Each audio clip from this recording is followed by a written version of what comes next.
I'm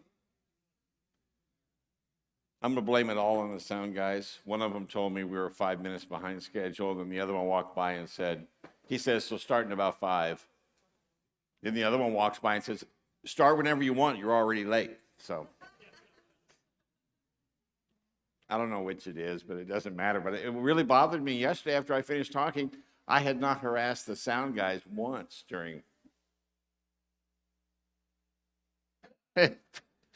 If I don't harass them once, they don't usually do that. And everyone likes it when they mute me. My wife says, I want that button.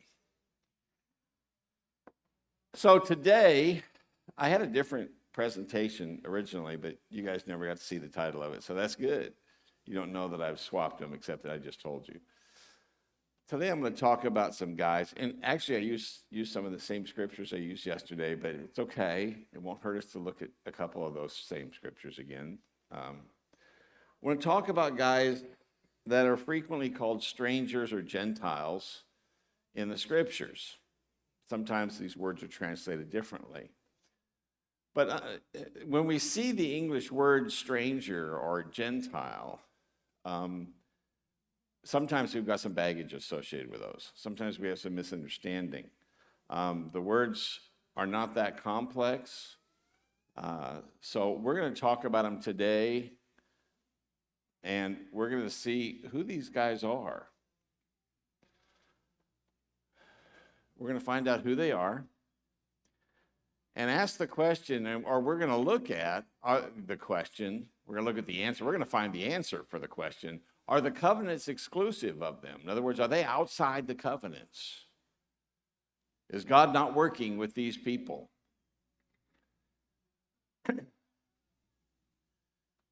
Because the truth of the matter is they have a history with the people of God. We're going to look at that. And we're going to ask the question, so what's their future?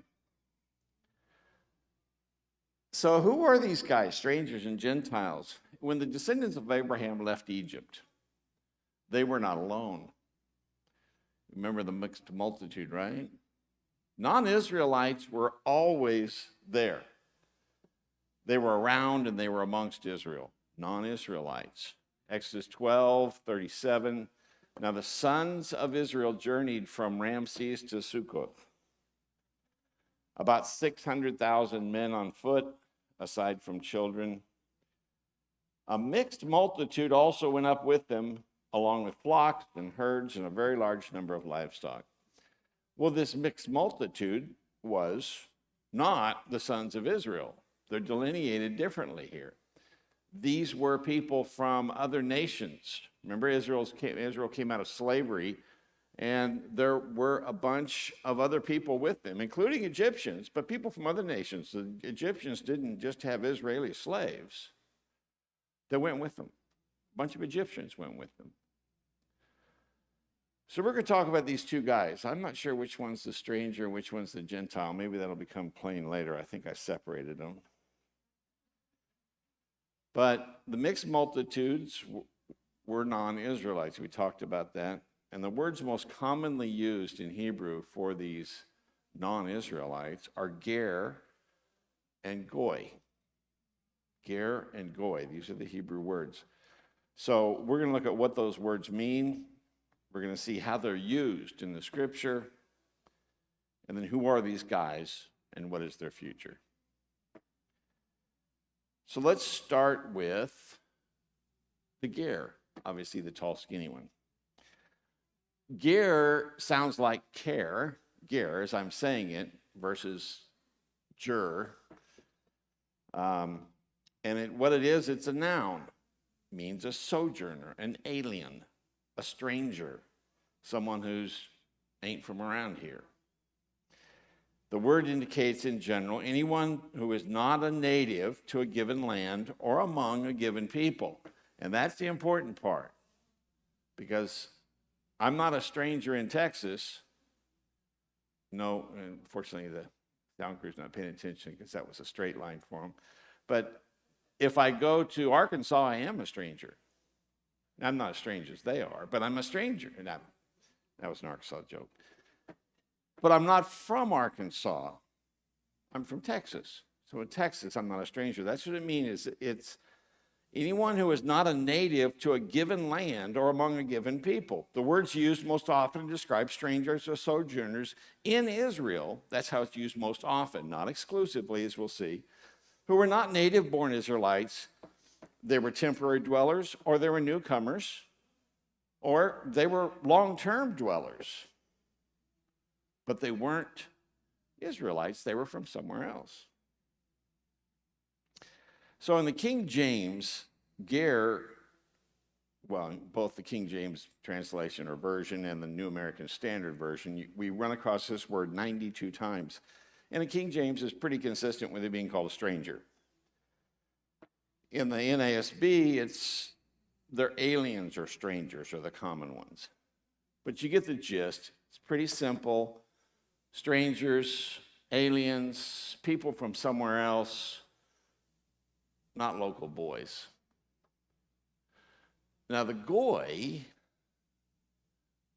like soy, is a noun meaning nation, a people.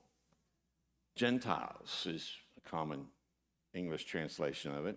I think that's thanks to the good King James. The word is used to indicate a nation or nations of various contexts and settings. It especially indicates, this is the fun part, this is the word goy is the word that's translated Gentiles and heathens. Did I skip? No, it's coming up next.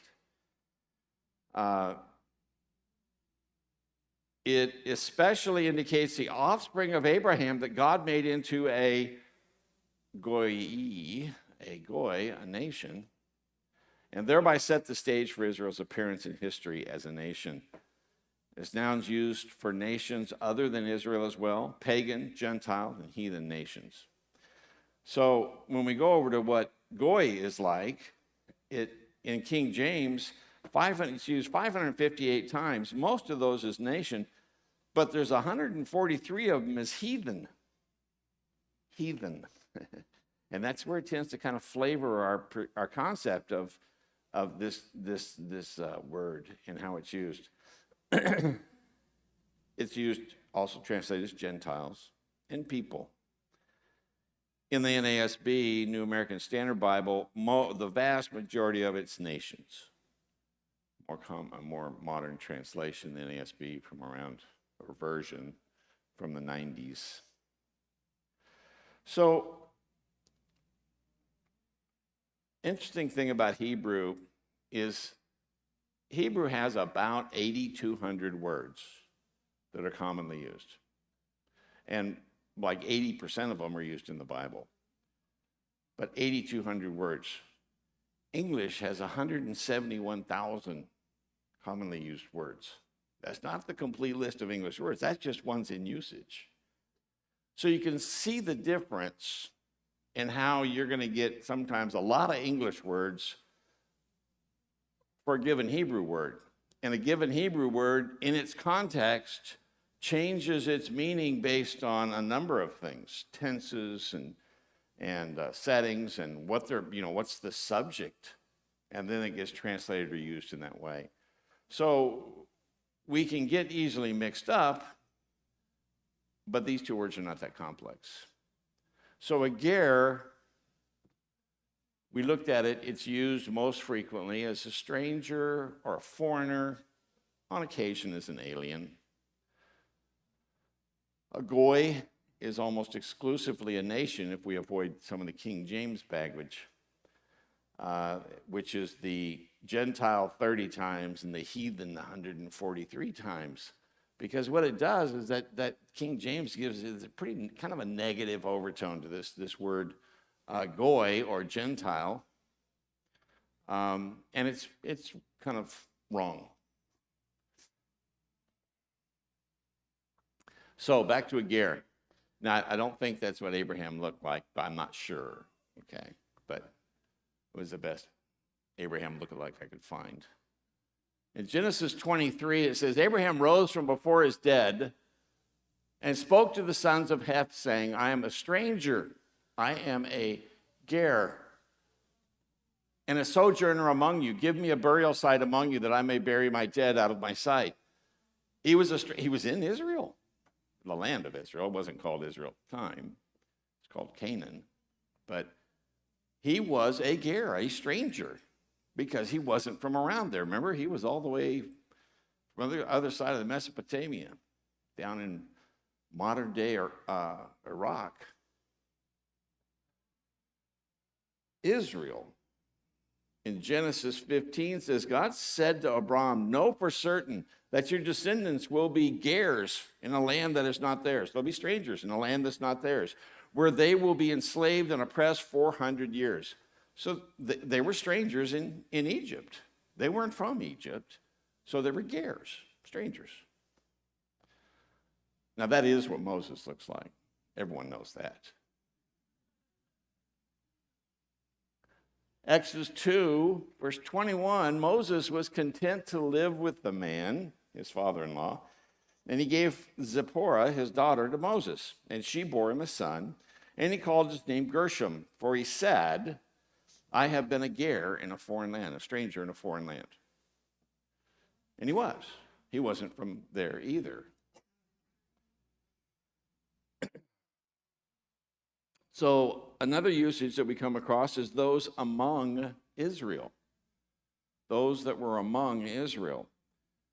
Exodus 12, but if a stranger sojourns with you, a ger, sojourns with you, this is here Israel's being addressed, and celebrates the Passover to the Lord, let all his males be circumcised, and then let him come near to celebrate it.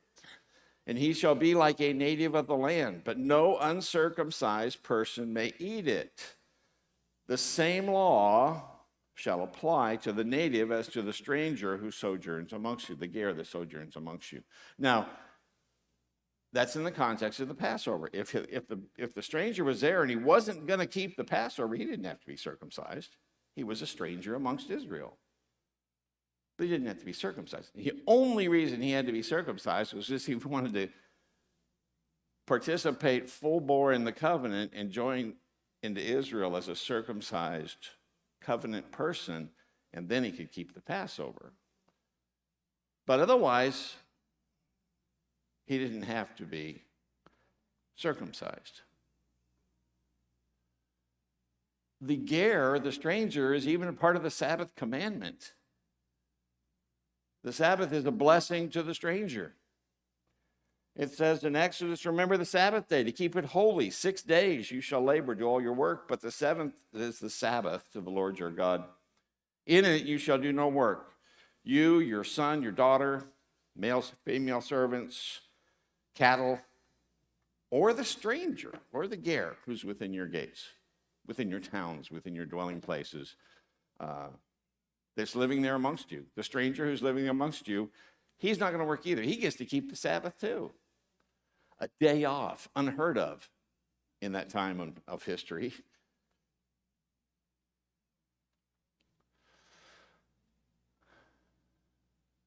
So when Israel came into the land, there were strangers amongst them, and they were bound, these strangers were bound by the same laws and statutes and judgments that Israel was bound by. It says, don't defile yourselves, we read this one yesterday, with any of these things, for all the nations are defiled, which I am casting out before you, for the land is defiled. Therefore I will visit the punishment of its iniquity upon it, and the land vomit out its inhabitants. You shall therefore keep my statutes and my judgments, and you shall not commit any of these abominations, either any of your own nation or any stranger who dwells among you. So the strangers dwelling, running with Israel, were to act and conduct and discipline themselves to the same laws, and Israel was to enforce those laws, if you will, the laws of God, on the stranger. They weren't to work. They weren't to have pagan worship. They didn't get to be what they wanted to be when they were in Israel's hood, Israel's land. They live by the same laws and ordinances. If a stranger dwells with you, it says in Numbers 15, or whoever is among you throughout your generations, and would present an offering made by fire, a sweet aroma to the Lord, just as you do, Strangers, yes, were allowed to bring offerings up to the gate, the doorway to the temple compound, and offer them the same as Israel was. One ordinance shall be for you and for the assembly and for the stranger who dwells with you, an ordinance forever throughout your generations. So shall the stranger be before the Lord. One law and one custom shall be both for you and the stranger who dwells with you. Lisa and I have, in the last 4 years or so, 4 or 5 years, have been visiting Israel on an annual basis. Well, until this year, things got messed up. But we go over and we've been making friends, and we've been doing charity work for farmers and stuff over there. I mentioned yesterday we do some harvesting of grapes, but planting things too, and kind of working, touring vacations. It's actually very pleasant. But the Jews would say, so,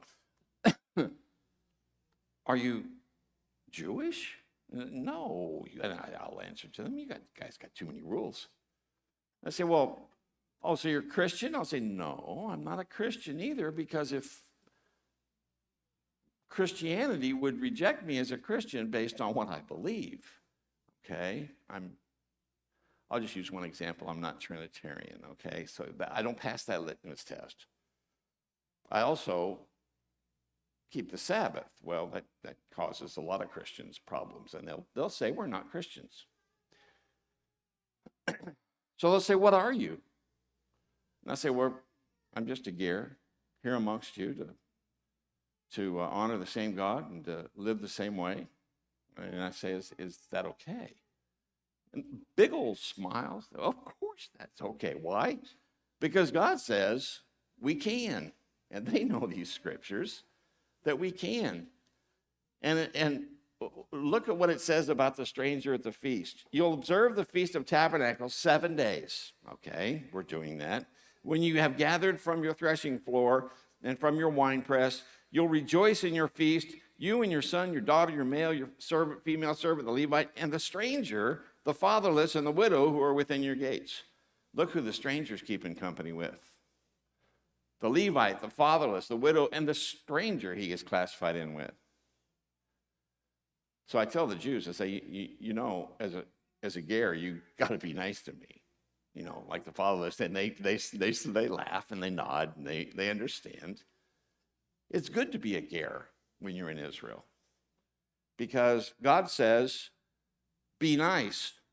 He was a special class, this ger, this stranger. You shall neither mistreat a stranger, a ger, nor oppress him, for you were gers in the land of Egypt.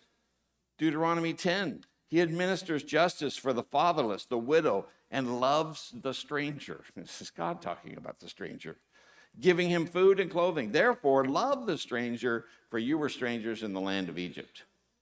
So if you ever go to Israel and they ask, well, what are you? Just say, oh, I'm just a ger over here to see your God and to see this land and his land. And you'll get a good reception. Just a little travel tip there for how to have a good time in Israel.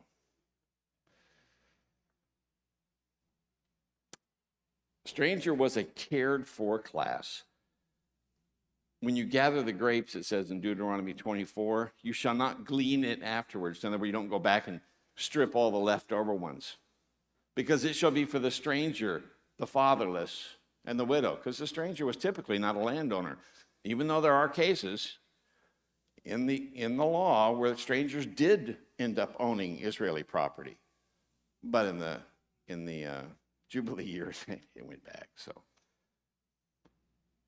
Deuteronomy 26, when you have finished laying aside all the tithe of your increase in the third year, the year of tithing, so every third year, and have given it to the Levite, the stranger, the fatherless, and the widow, that they may eat it within your gates and be filled.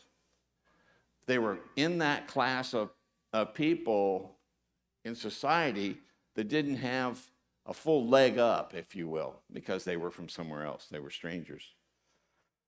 So they were a cared for class amongst Israel. They were welcomed. They were welcome among Israel, as long as they weren't promoting paganism, worshiping other gods, trying to get other Israelites to worship other gods. Then God was pretty harsh on them. So we've talked about the ger as a stranger. We should talk about the goy now as a nation. So this is Noah and his sons again. I'm not sure that's what Noah looked like.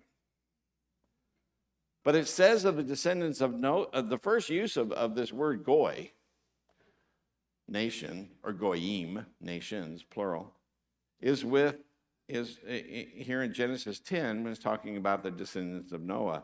These were the families of the sons of Noah according to their generations in their nations, and from these the nations were divided on the earth after the flood. So the Jews talk about the 70 nations of Genesis 10. I've never counted them. There may be 70 there. But all these nations, they were actually those that spread off and made actual nations, peoples, huge clans.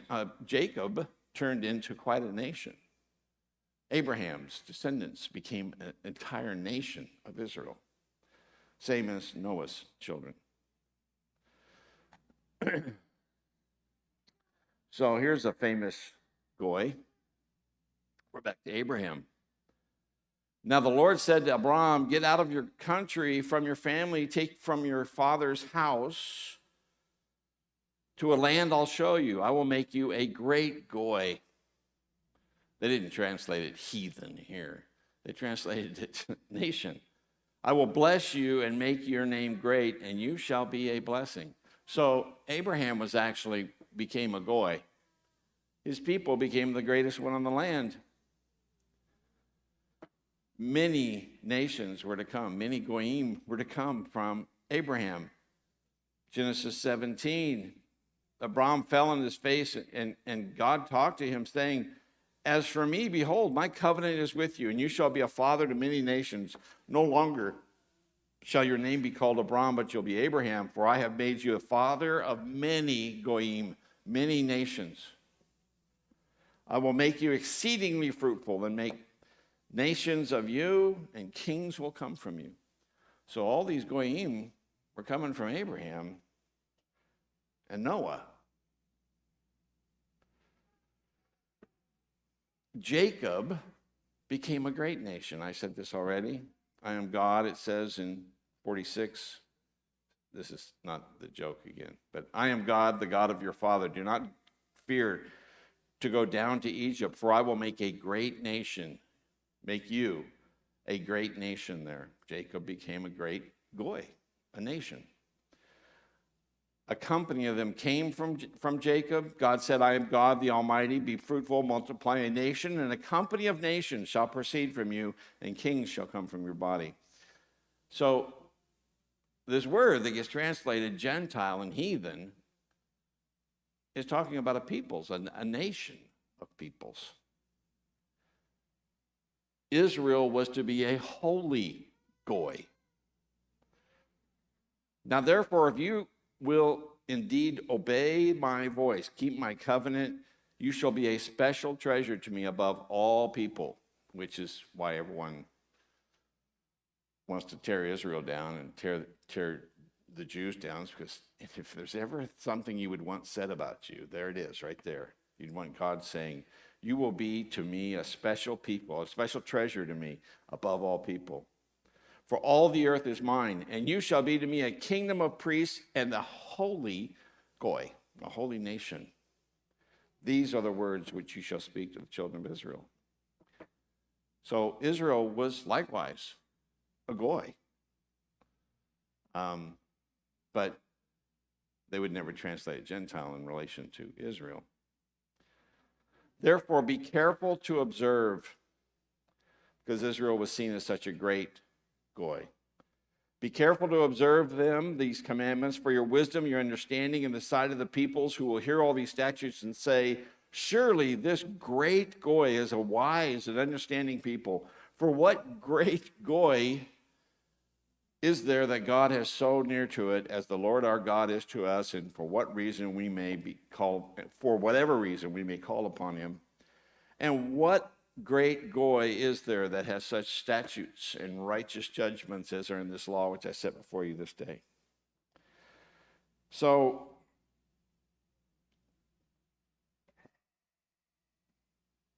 Israel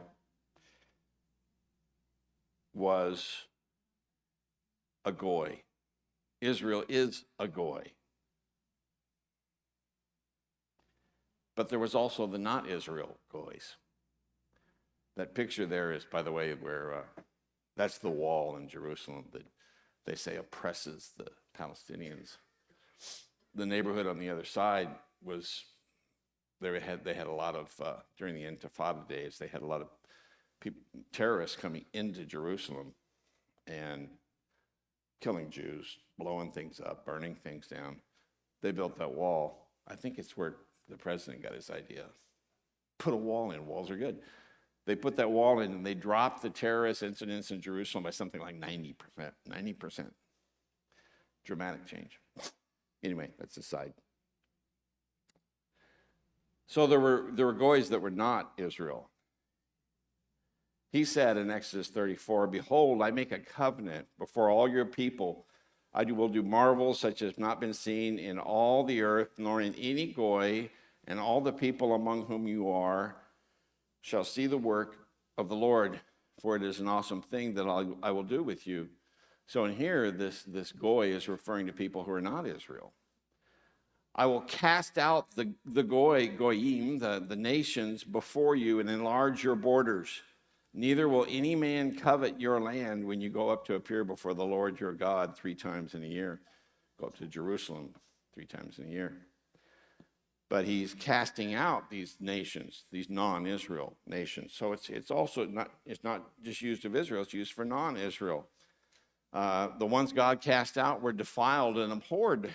It says in Leviticus, "Don't defile yourself with any of these things. For by all these things the nations are defiled, which I am casting out before you." The goyim are defiled. Leviticus 20 says, "And you shall not walk in the statutes of the goyim, or the goy, which I'm casting out before you. For they commit all these things, and therefore I abhor them." You've got several pagan groups. You know what? I don't want to see if anyone, this crowd, someone might recognize them. Does anyone know who those are? Those guys? These guys? No. These guys over here, those are from the Bible story. And who was the illustrator, the guy that did it? Wolverton. Yeah, those are the Amalekites. I mean, if you're going to put bad guys up, you pick the Amalekites. That's the Amalekites out of that Bible book. But here, you've got the Greek goddess of fertility. Over here, you've got where they're offering their children to yep, that's a Molech. This was another pagan altar in Israel. It's an old illustration of it, but it was archaeologically found.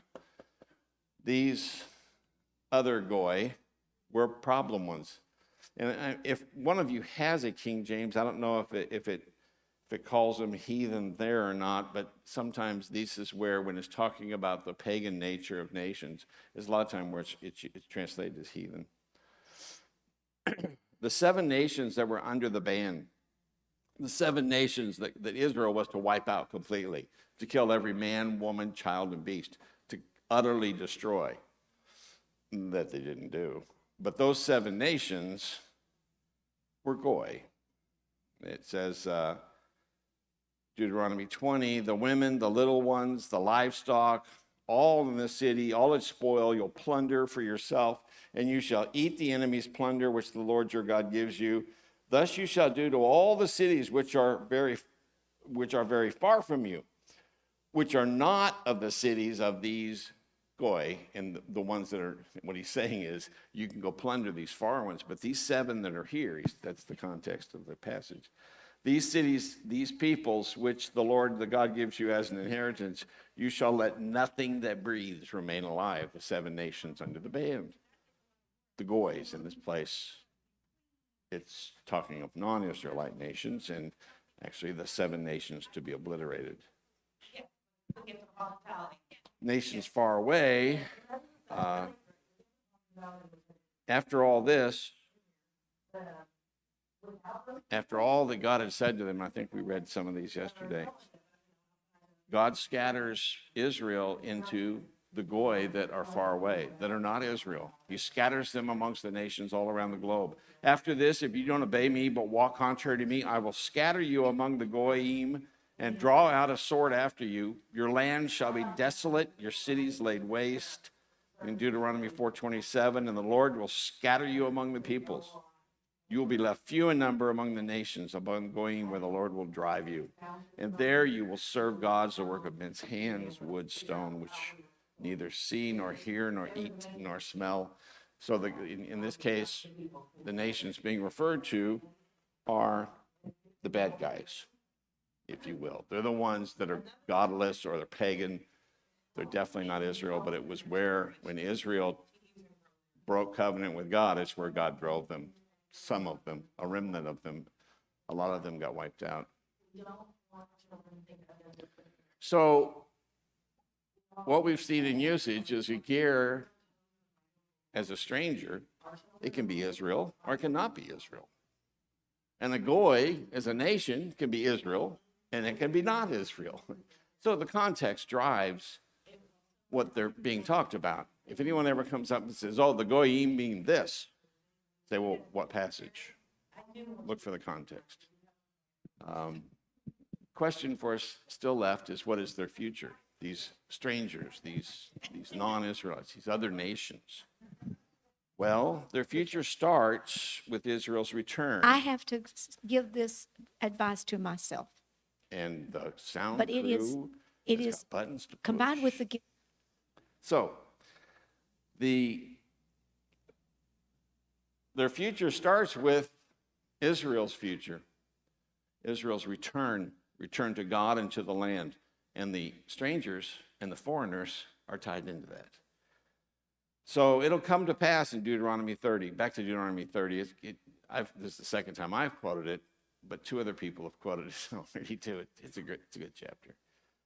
It shall come to pass when all these things come upon you, the blessing, the curse that I've set before you, and all them, and you call them to mind among the Goyim where the Lord your God has driven you. So God's driven them out to the nations. But while Israel's in these nations, this comes to mind. Well, it's really interesting, because then you return to the Lord your God and you obey his voice according to all that I command you today, you, your children, and with all your heart and with all your soul, that the Lord your God will bring you back from captivity. Notice that Israel, that's been cast out into the Goyim, into the nations around the globe, God starts working in their minds and hearts, and they start changing and obeying. And then God brings them back. Okay, it's done by the Creator. And the Goyim, where they've been scattered, is just where they've been kept safely for a while. Under God's protection, mind you. So God says, I'll bring you back from captivity. I'll have compassion on you, gather you again from all the Goyim where the Lord your God has scattered you.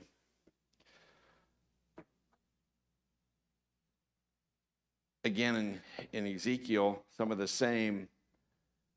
Here's the angel talking, and he says, the Lord came to me, saying, Son of man, your brethren, your relatives, your countrymen, and the house of Israel in its entirety are those about whom the inhabitants of Jerusalem have said, get far away from the Lord. This land has been given to us for a possession. So that's when they were scattered out. It says, therefore say, thus says the Lord God. Again, the angel speaking says, although I have cast them far off among the Goyim, the Gentiles, the nations. It's just here as we translate Gentiles. And although I have scattered them among the countries, yet I shall be a little sanctuary for them in these countries where they've gone. Thus says the Lord God, I will gather you from the peoples. So as they were scattered amongst the nations, God didn't forget them. God says in the scripture, he says, I cannot forget the covenant. What is it? I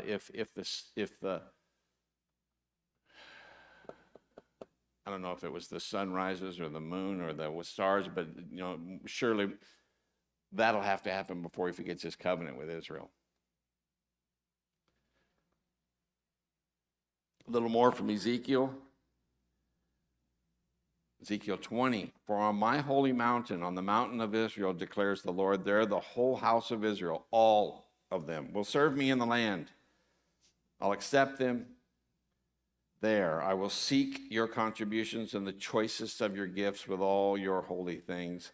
As a soothing aroma, I will accept you when I bring you from the peoples and gather you from the lands where you're scattered, and I will prove myself holy among you in the sight of the nations.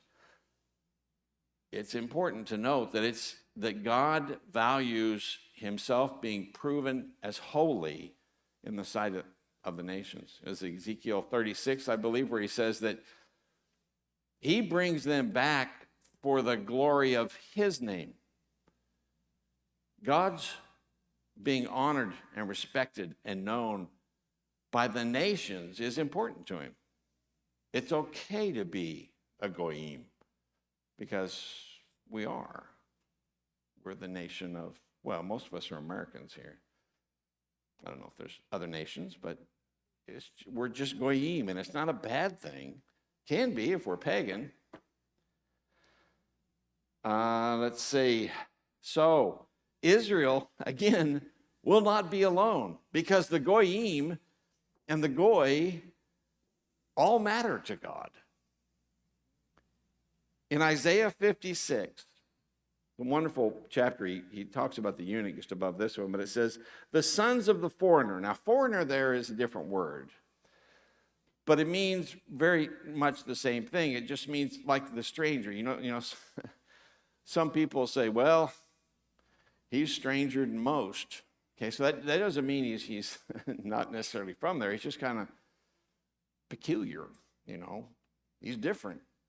Well, that's what this word is those people who are truly peculiar, truly not Israel, truly different, who join themselves to the Lord. Okay, people that are not associated with the Lord, strangers. These are not gers here.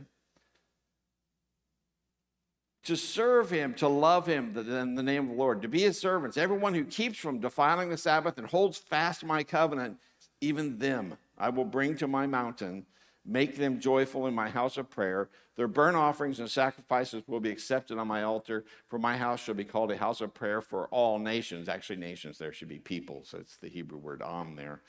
But God's plan is all peoples, all nations, even the strangest ones, to come and to worship, and they're accepted.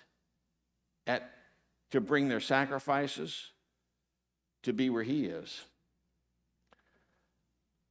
God's plan has never been limited to Israel. Being God's people has never been restricted to Israel. It's always been his plan for all people, all nations.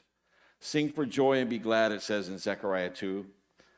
O daughter of Zion, for behold, I'm counting, and I will dwell in your midst. I'm coming, and I will dwell in your midst, declares the Lord. Many goyim will join themselves to the Lord in that day and become my people. That's what God's plan is. Then I will dwell in your midst, and you will know that the Lord of hosts has sent me to you. The Lord will possess Judah as his portion in the Holy Land, and will again choose Jerusalem. Well, it's headquartered in Jerusalem, if you will. But God's always been headquartered in Jerusalem at least from the time when David brought the tabernacle there. He was in Shiloh for a while in the other tabernacle. But his headquarters are being moved. It's called the New Jerusalem, right? Later in the books, God's headquarters is going to be Jerusalem. That little, you probably can't see it. There's a little red X right there. That's the place. And many nations are going to come up there. Isaiah 11. They shall not hurt or destroy in all my holy mountain, for the earth shall be full of the knowledge of the Lord. As the waters cover the sea, and in that day there shall be a root of Jesse, who shall stand as a banner to the people. For the Gentiles, the nations shall seek him, and his resting place shall be glorious. So the future of the Goy and the Ger is the same future as all humanity. It's the same future as Israel. Even though Israel is special, we should never be so presumptuous to think that those words that God said to Israel about it being a special people above all goyim on the world, we should never be so presumptuous as to say those apply to us. When God applies them to us, okay. But those are pretty special things. God's relationship with Israel is pretty special. It's all okay. We're welcome in, you know? You didn't have to, growing up as a kid, I didn't have to have a swimming pool. My best friend had one. It was okay. So the future for the nations, the future for the strangers is good. The present for the nations and the present for the stranger is good. But it's all in the context of following God's judgments and statutes and commandments and not living according and doing the abominable, vile things of worshiping other gods and breaking God's covenant, disobeying God in various and sundry ways. And that is the end. So I'll be glad to take comments, criticisms, applause. I'll take that too. There we go. Oh, that's nice. The Kellys were back there being polite and giving me the applause, so I didn't want to bitch. So questions, comments? Paul?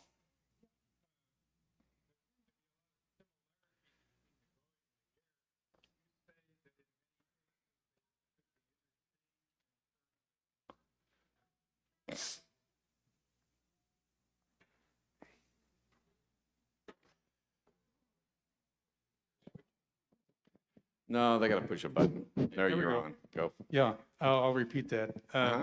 It seems like, from what you said in the context of the various verses you brought out, which is really excellent, that the ger and the goy can maybe be interchanged in some ways. Ooh, you can be both. When I'm here in Texas, I'm not a ger. But when I'm in Israel, I am a ger. I'm a stranger. But I'm also a goy because I'm not from that nation. I'm from a different nation. Okay, I'm from the nations. In fact, they'll refer to us a lot of times when we're over there. Oh, you people are from the nations. And, welcome. If you've ever been around a Jewish community in the States, it's not the same in Israel. It's different. You're quite welcome. So it's not that you're not welcome here. I'm not trying to disparage Jewish communities here. I'm just saying they're different. But if you're in Israel, you are of the nations, and you are a stranger. When I'm here, I'm still of the nations, the nation of the United States. But I'm not a stranger here. So, it depends on your relationship to the people you're with and the place that you're in, as well as the same applies to them. So you can be one or both. It depends on the context.